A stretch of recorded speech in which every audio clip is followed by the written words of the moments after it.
Hello friends. आज का topic है किडनैपिंग एंड एब्डक्शन। किडनैपिंग जो है वो दो शब्दों से मिलकर बना है। पहला है किड, दूसरा है नैपिंग। जहाँ किड का मतलब होता है चाइल्ड और नैपिंग मतलब स्टीलिंग। किडनैपिंग जो है वो मेल के केस में 16 साल के अंदर अंदर और फीमेल के केस में 18 साल की उम्र तक होता है। किडनैपिंग जो है वो स्ट्रिक्ट लायबिलिटी के अंतर्गत आता है और इसमें एक्यूज का इंटेंशन इमेटीरियल होता है और एसेंशियल नहीं होता है। किडनैपिंग जो है वो लॉफुल गार्डियनशिप के अगेंस्ट एक ऑफेंस होता है। किडनैपिंग जो है वो दो टाइप के होते हैं, किडनैपिंग फ्रॉम इंडिया और किडनैपिंग फ्रॉम लॉफुल गार्डियनशिप। ये इंडियन पिनल कोड के सेक्शन 359 में कहा गया है। सेक्शन 360 में किडनैपिंग फ्रॉम इंडिया के बारे में बात की गई है, जहाँ कोई एक पर्सन है वो इंडिया के बाहर ले जाया जाता है बिना किसी पर्सन के कंसेंट के, और वो पर्सन लीगली ऑथराइज्ड नहीं होता है उस पर्सन का कंसेंट देने के लिए।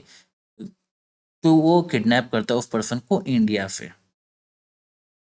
सेक्शन 361 ये किडनैपिंग फ्रॉम लॉफुल गार्डियनशिप के बारे में बात करता है, जहाँ कोई एंटाइस करता है किसी माइनर को या फिर टेक ले जाता है 16 साल के अंदर मेल के केस में और 18 साल के अंदर फीमेल के केस में, या फिर कोई ऐसे पर्सन को जो अनफाउंड माइंड का होता है आउट ऑफ, जो अपने लॉफुल गार्डियन से दूर, उस माइनर के या फिर उस अनफाउंड माइंड के पर्सन के बिना किसी कंसेंट के उसके लॉफुल गार्डियन के, तो वो किडनैप करता है उस माइनर को या फिर उस अनफाउंड माइंड के पर्सन को लॉफुल गार्डियनशिप से। एक्सप्लेनेशन जो है इसका, लॉफुल गार्डियन वो है कि वो पर्सन जिसको लॉफुली इंटरेस्ट किया गया उस बच्चे की केयर या कस्टडी के केस में। अब आते हैं एक्सेप्शंस पे।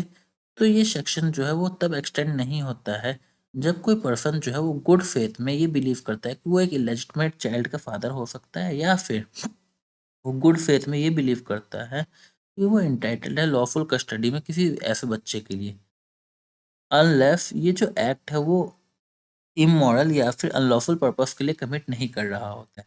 सेक्शन 362 ये एब्डक्शन की बात करता है, जहाँ कोई पर्सन फोर्स से या फिर किसी डिफीटफुल मीन्स से इंड्यूस करता है किसी पर्सन को किसी एक प्लेस से दूसरे पर्सन प्लेस पे जाने के लिए, तो वो उस पर्सन को एब्डक्ट कर रहा है। अब आते हैं सेक्शन 363 पे। ये बात करता है पनिशमेंट किडनैपिंग के ऊपर। अगर कोई किसी को किडनैप करता है इंडिया से या फिर लॉफुल गार्डियनशिप से, तो उसको पनिश किया जा सकता है इम्प्रिजमेंट के लिए आइदर डिस्क्रिप्शन का, वो भी जो 7 साल तक के लिए एक्सटेंड किया जा सकता है, और वो फाइन के लिए भी लायबल होता है। अब आते हैं कुछ केस लॉस पे। तो पहला case law F Varadarajan versus state of Madras. इस केस में एक सावित्री नाम की लड़की होती है जो अपने पड़ोसी एफ वरदराजन के प्यार में पड़ जाती है। वो सावित्री का जो डेट ऑफ बर्थ होता है वो 13 नवंबर 1942 होता है। उसकी जो बहन होती है रामा, वो सारी स्टोरी अपने पापा को बता देती है अपने बहन के लव अफेयर के बारे में, और जो उसके पिता हैं वो सावित्री को अपने रिलेटिव के घर भेज देते हैं। वहाँ सावित्री वो छोड़ देती है अपने रिलेटिव का और फ़ोन करती है अपने लवर को। वो एफ वरदराजन को बुलाती है और मीटिंग पॉइंट भी बताती है। वो बिना प्री प्लानिंग के एफ वरदराजन जो है वो ना ही कोई थ्रेट देता है, ना ही कोई ब्लैंडिशमेंट देता है, और बाद में ये दोनों शादी कर लेते हैं 1/10/1960 को। इस केस में कोर्ट ये डिसाइड करता है कि जो एक्यूज्ड है वो केवल गर्ल के इंटेंशन को फुलफिल करने की कोशिश कर रहा था, और वो उसको लॉफुल गार्डियन के पास से इंड्यूस करके नहीं ले जाता है माइनर को, तो इसमें टेकिंग की बात नहीं की जा सकती है। वो विलिंगली अकम्पनी करती है उस लड़के को, और ये उस लड़के की ड्यूटी नहीं है कि वो उस लड़की को उसके पिता के घर छोड़ के आए या फिर उसको ये कहे कि उसके साथ ना चले। यहाँ एक डिस्टिंक्शन है टेकिंग और अलाइंग टू अकम्पनी अ पर्सन के बीच में।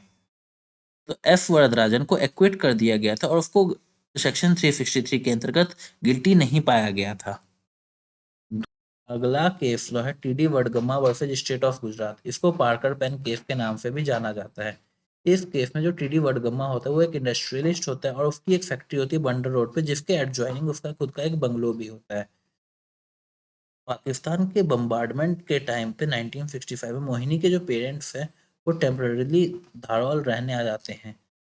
उस टाइम जो एपेलेंट है वो 18 दिसंबर 1965 को उसकी फैमिली से मिलता है मोहिनी के बर्थडे पे।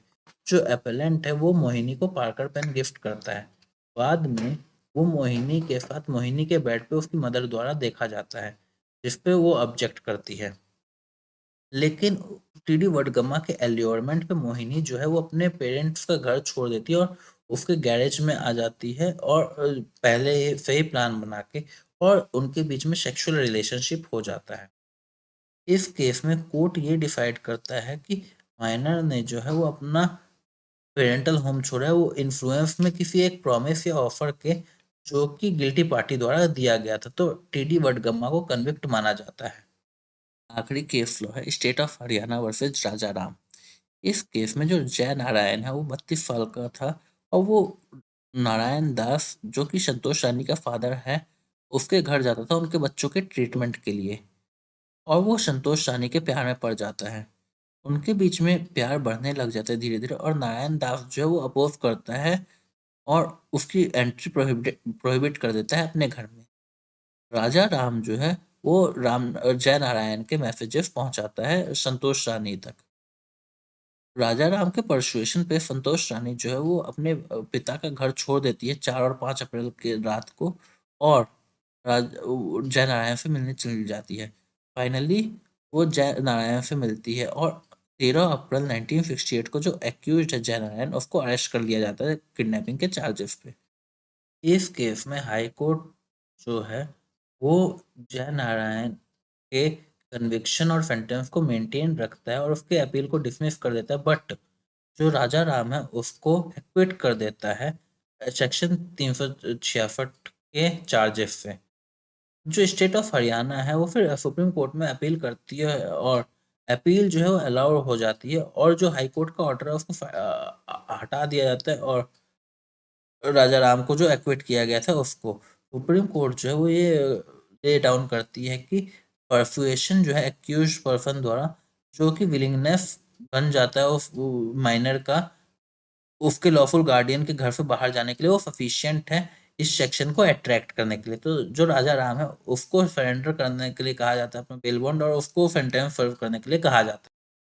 तो दोस्तों, ये था किडनैपिंग एंड अबडक्शन के बारे में। आपको ये वीडियो कैसा लगा कृपया कमेंट करके ज़रूर बताएं, और विकिपीडिया को लाइक करना ना भूलें। विकिपीडिया को देखने के लिए धन्यवाद।